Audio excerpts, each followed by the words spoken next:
Assalomu alaykum. Hozir sizlarga ko'pchilik bilmaydigan narsani ko'rsataman. Ko'pchilik hozir bilmaydi bularni.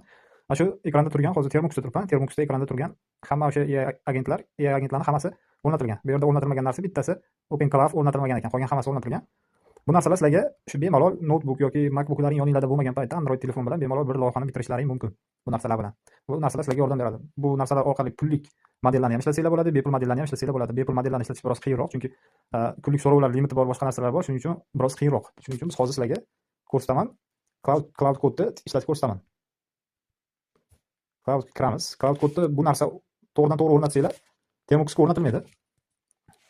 Общий bu bularning ichida hammasi почти to'g'ridan-to'g'ri o'rnatilmaydi. Mana bizda hozir Opus 47 model turibdi. Endi bitta hozir meni bitta loyiham bor. Bu Telegram guruhga odam qo'shadigan dastur. Kodlari anchagina katta.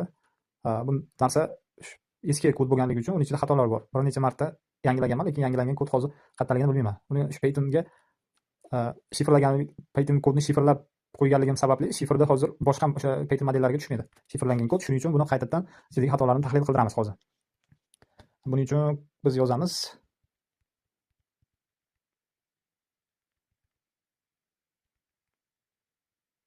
Python faylni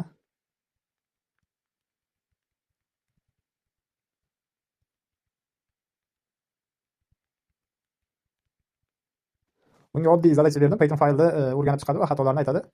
Keyin biz uni to'g'rilaymiz. U Cloud o'zini ishlatgan holatda to'g'rilashga qaror qildim, chunki vaqtdan yutaman. Shuning uchun sizlarga ko'rsatyapman. Demak, buyruqni berdik va bu o'ylashni boshladi. Mana biz hozir zadachamizni bajardi. Cloud Code Opus modeli zadachamizni bajardi va bu yerda umuman unaqa kodda xato yo'q. Ba'zi bir o'sha importlar 2 martadan bo'lib qolgan, shunaqa narsalar bor. Ba'zi bir o'zgaruvchilar, ishlatilmagan o'zgaruvchilar bor. Shu narsalarni bizga aytdi. Agar sizlarga shunaqa modellar o'rnatish kerak bo'lsa, videom ostiga kommentariyaga yozib qo'ysanglar yoki Telegram kanalimga kirib, menga shu kanalimga a'zo bo'lib kommentariyaga yozsanglar, sizlarga shuni o'rnatishni video qilib chiqaraman. Bemalol foydalansanglar bo'ladi.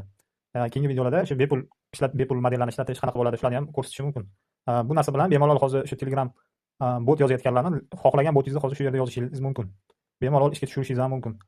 Bu o'sha web bot bo'ladimi yoki oddiy bot bo'ladimi, bemalol bitirishingiz mumkin. Shu ba'zi bir Termux'da o'rnatilmaydigan Python modellarni, shu Python kutubxonalarini ishlatmasdan turib, kodni bemalol yozib, ishga tushirib, test qilishingiz mumkin. Undan keyin serverga joylash ham mumkin. Shu yerda turgan holatida bemalol sizlarga o'sha kichikroq Linux muhitini bera oladi.